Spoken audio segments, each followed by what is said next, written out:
আসসালামু আলাইকুম। আমি বিভিন্নভাবে জানতে পারলাম যে আমি কেন মিডিয়াতে অনুপস্থিত। এটা নিয়ে সোশ্যাল মিডিয়াতে বিশেষ করে বিভিন্ন জল্পনা কল্পনা হচ্ছে এবং কেউ কেউ এই ধরনের আজগুবি কথাও বলছেন যে আমি নাকি বিদেশে চলে যাচ্ছি। আমি সবাইকে আশ্বস্ত করতে চাই যে এই ধরনের কোনো পরিকল্পনা এমনকি চিন্তাও আমার মাথায় নাই, প্রশ্নই আসে না। আমি মনে করি এই ধরনের গুজব, গুঞ্জন এবং আজগুবি বিভিন্ন তথ্য যারা ছড়াচ্ছেন, এটা হচ্ছে আজকে ছাত্র জনতার যে ঐতিহাসিক জুলাই বিপ্লবের মাধ্যমে আজকে যে জনগণের প্রত্যাশা সৃষ্টি হয়েছে সেটাকে বিভ্রান্ত করা এবং জনমনে অহেতুক প্রশ্ন সৃষ্টি করার একটা অসৎ উদ্দেশ্যে করা হচ্ছে। আপনারা কেউ বিভ্রান্ত হবেন না।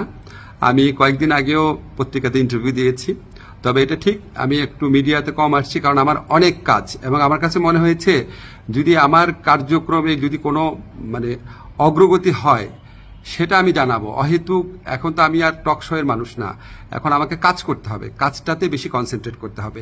তো আমার প্রবাসী কল্যাণ মন্ত্রণালয় এবং আইন মন্ত্রণালয় দুই ক্ষেত্রেই কিছু অগ্রগতি হচ্ছে। অল্প কিছুদিনের মধ্যে আপনাদেরকে অগ্রগতিগুলো জানাবো।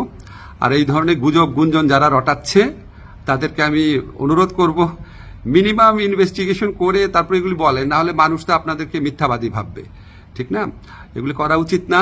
বাংলাদেশকে একটা নতুন বাংলাদেশ গড়ার জন্য, রাষ্ট্র সংস্কার করার জন্য আপনারা বরং পজিটিভলি আমাদেরকে সাজেস্ট করবেন, ভুল হলে বলবেন।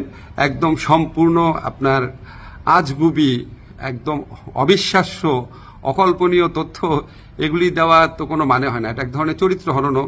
তো এগুলি করা ঠিক না। আপনারা আশা করি সকল বিভ্রান্তির অবসান ঘটবে আমার বক্তব্যের মধ্যে দিয়ে। সবাই ভালো থাকবেন। ধন্যবাদ সবাইকে।